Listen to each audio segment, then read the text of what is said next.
You know, there's no question. Coaching holds you accountable. I've been coached for over 4 decades. But it's also the power of questions. If I ask you a question right now, are you where you want to be?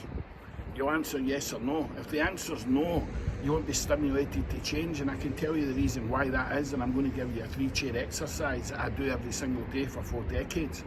It's because you're not connected to a belief system of what you possibly believe the future could be for yourself. You see, the pictures and movies and noises that you have in your head don't even shift you. If I was to start talking to you about the next 10 years of my life, I would start to become very emotional, because I've connected to the future self of what I want my legacy of my life to be, which puts me in an altered state, an emotional state, because that's how much the pictures and movies and the voices in my head have an impact on me with all the things that I've not achieved so far, but I can see them. So when I'm asking you where you are is where you want to be, the answer's no. But the reason why there's no stimulus and why you stay in the limbic brain and you don't go to the frontal cortex is because you haven't went and connected to that person of who you want to become.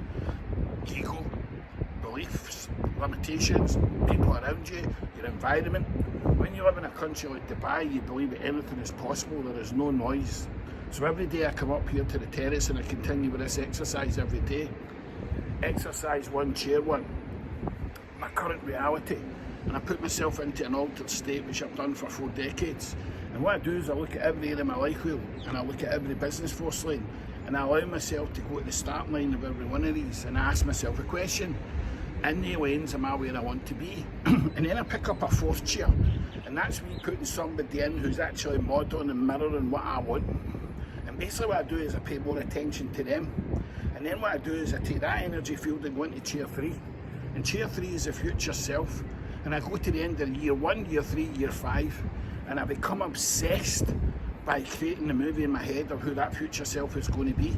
And then I go over to chair 1. Chair 1 is the observer. So I'm watching the person who gets the outcomes that I've got. I'm watching me as future self, and I'm watching me in reality. I become less associated with me in the reality, but I love reality. And then I embrace and become obsessed with the person in future self. And as I look over at chair 4, the person who's getting the current outcomes, who I'm modelling and mirror, gives me a wee wink. It's the fact that the mindfulness strategies, which I have thousands of, I pass on to clients and their life changes. It's up to you whether you want to waste another day telling yourself, I'm not where I want to be, but you're not doing anything about it. Because that internal voice in your head is overpowering you, because that voice that you're listening to isn't even you.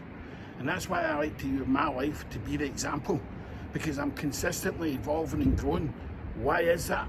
One of the main reasons is because of the 4 exercises with the 4 chairs, and you've got to be relentless at it every single day, because I don't want to be staying in my head. You stay in your head, you're dead.